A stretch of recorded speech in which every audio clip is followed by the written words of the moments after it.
वक्रतुंड महाकाय सूर्यकोटी समप्रभ निर्विघ्नं कुर्मे देव सर्व कार्येषु सर्वदा। गुड मॉर्निंग सर्वांना। आम्ही जाऊबाई या यूट्यूब चॅनलमध्ये तुमचं स्वागत आहे। तर आजचा आमचा ब्लॉग असा आहे की आता गणपती जवळ आले आणि आमच्या गाळ्यामध्ये गणपती विकायला ठेवलेत, तर तेच तुम्हाला आज आम्ही शेअर करणार आहोत। तर आमच्या गाळ्यामध्ये हे आज म्हणजे गणपती जवळ आल्यामुळे हे गणपतीचं शॉप टाकले त्यांनी। तर त्यांचं नाव आहे त्या शॉपचं वक्रतुंड आर्ट म्हणून। तर नगर जामखेड रोडलाच आहे ते आमचं शॉप, राइन्स कॉम्प्लेक्स म्हणून। तर तुम्ही नक्की भेट द्या इथं आणि बघा, गणपतीच्या मूर्त्या खूप सुंदर सुंदर आहेत आणि खूप छान आहेत। तर आम्ही पण तेच बघायला आलो, आम्हाला पण घ्यायची आहे। तर अजून आम्ही सगळ्यांच्या चॉईसने बुक करणार आहे। तर ते आम्ही कोणती बुक केली काय ते पण तुम्हाला आम्ही दाखवू। बघा किती सुंदर आहे हे पण मोरावर बसलेले गणपती बाप्पा, तुकाराम महाराजांचं रूप। त्यानंतर हा गणपती बाप्पा पण किती सुंदर आहे, हे व्हाईटमध्ये पण छान आहे। हे खाली महादेवांचं रूप आहे नंदीवर बसलेले, खूप मस्त वाटलं हे गणपती बघून। आणि आता गणपती जवळ येत आहेत त्यामुळं अजूनही म्हणजे वातावरणही खूप छान झालं आहे, खूप भारी वाटतं एकदम। सर्व पण लहान मुलांना तर खूप भारी वाटतं। आमचं शिव प्रांजल आज 2-3 वेळा तर आम्ही बघूनच गेलेत, गणपती बाप्पा आले तर सारखं त्यांचा चक्कर असतो इथे। आता स्कूलमध्ये गेलेत ते दोघं, आता स्कूलवरून आले की परत येतील बघायला गणपती बाप्पाला। त्यांनासुद्धा खूप आवडतात, लहान मुलांचे तर फेवरेटच असतात गणपती बाप्पा। इथे तुम्हाला छोटी त्यापेक्षा मोठी सर्व प्रकारच्या मूर्त्या मिळून जातील आणि खूप सुंदर अशा मूर्त्या आहेत आणि एकदम प्रसन्न असे त्याचे सर्वांचे चेहरे, एकदम हसरे, एकदम भारी वाटतं हे सर्व बघून।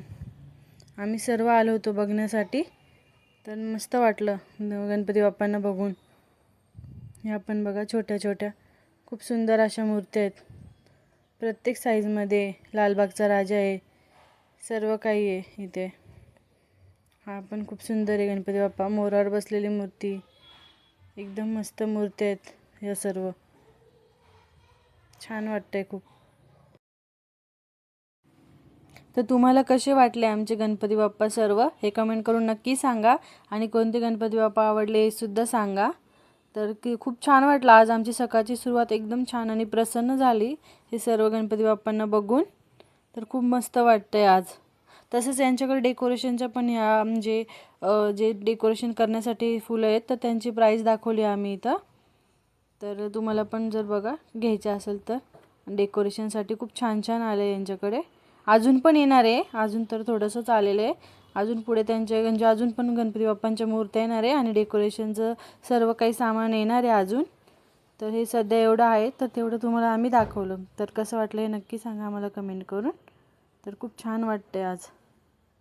हे बघा नगर जामखेड रोड आहे हा आमच्या समोरचा, आमच्या गाळ्यांसमोरचा रोड आहे हा।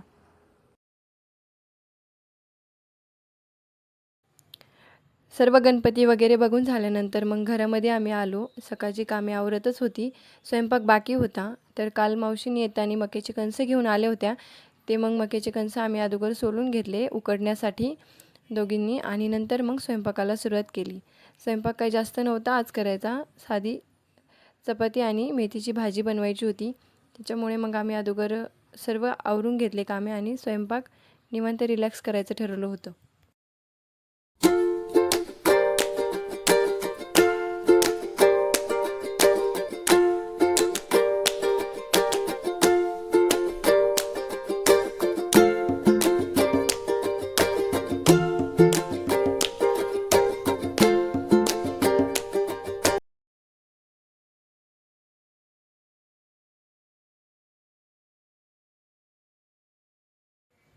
आणि मग मक्याचे कणसं सोलून झाल्यानंतर मग स्नेहाताईंनी मेथीची भाजी बनवायला घेतली। भाजी स्वच्छ 2-3 वेळा धुवून घेतली। पावसाळ्याच्या वातावरणामध्ये भाजी स्वच्छ धुवूनच घेतल्या पाहिजेत, त्याच्यामुळे काही पण किडे कीटक वगैरे असू शकतात। त्याच्यामुळे मग इकडे मेथीची भाजी स्वच्छ मिठाच्या पाण्याने धुवून घेतली।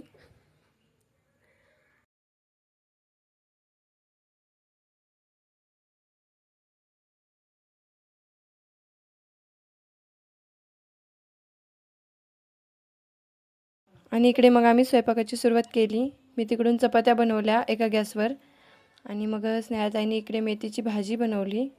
आमचा स्वयंपाक हळूहळू होतच होता, तोपर्यंत 11:30 वगैरे वाजल्या होत्या मग शिवप्रांजल स्कूलमधून यायच्या अगोदर स्वयंपाक वगैरे आवरून घेतो. त्याच्यानंतर त्यांचं मग सुरू होतं आलं की आवरायचं वगैरे, कपडे चेंज करायचे, खाणं पिणं. त्यावर मग आम्ही सर्व कामं अगोदरच 1पर्यंत ते येऊन 1 वाजेपर्यंत सर्व जेवण वगैरे करून आवरून घेतो आम्ही. मग ते शिवप्रांजल आल्यानंतर मग त्यांचंच बघतो. प्रांजलचं तर खूप रडणं असतं सुरू. स्कूलमधून आल्या तिच्या मनासारखं सर्व गोष्टी करावी लागतात.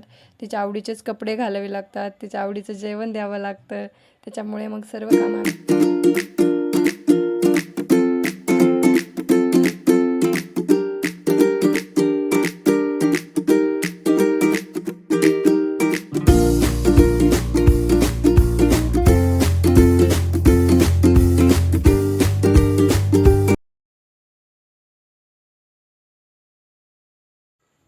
इकडनं आता मी पटकन मेथीची भाजी करून घेत आहे.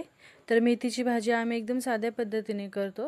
हिरवी मिरची, शेंगदाणे व लसणाचं वाटण करून घेतो, कूट करून तयार करून घेतो व तेल टाकून जिऱ्याची फोडणी देऊन ते सर्व टाकून मग मेथीची भाजी टाकून अशी सुक्कीच, आमच्या घरामध्ये सर्वांना मेथीची भाजी सुक्की आवडते, त्यामुळं मग आम्ही सुक्की मेथीची भाजी करतो.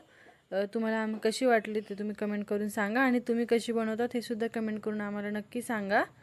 तर अशा पद्धतीने आमचा स्वयंपाक चालू आहे. थोडं गप्पा मारत आता मुलं पण येतील स्कूलमधनं, तर त्यांच्या आधीच आम्हाला सर्व आवरावं लागतं. मेथीची भाजी एकदम स्वच्छ धुवून अशी मग आम्ही वापरली, आता घेतली आहे भाजी करण्यासाठी. माझी भाजी होस तर तिकडनं प्रतीक्षाचे चपात्या करण्याचं काम चालू होतं. त्यात मध्ये मध्ये सर्वांची लुडबुड चालू असते घरामध्ये. तसं आमची मोठी फॅमिली, त्यामुळे मग कोणी ना कोणी असं चालूच असतं घरामध्ये. तर मग आणि तुम्ही कमेंट करून नक्की सांगा तुमच्याकडे कशी बनवतात मेथीची भाजी.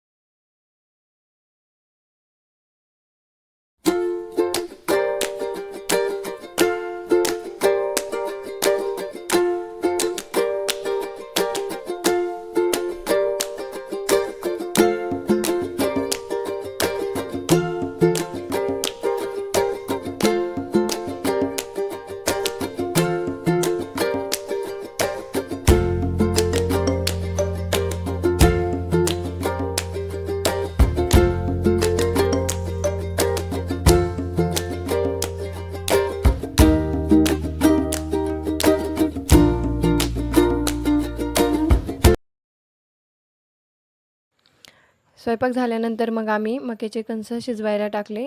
आणि मक्याचे कणसं शिजवायला टाकताना मीठ थोडंसं जरा जास्तच टाकलं, कारण पाण्यामध्ये मीठ राहतं आणि मक्याच्या कणसाला जरा कमी लागून जातं. त्याच्यामुळे भरपूर असं मीठ घालून घेतलं आणि मक्याचे कणसं उकडायला ठेवले. आमच्या घरामध्ये मक्याचे कणसं सगळ्यांना आवडतात उकडलेले.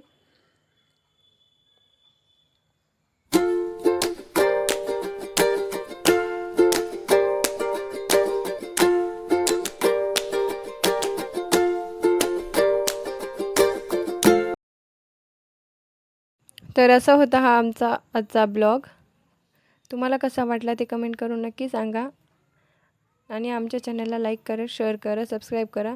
भेटूया पुढच्या व्हिडिओमध्ये. तोपर्यंत सर्वांना बाय.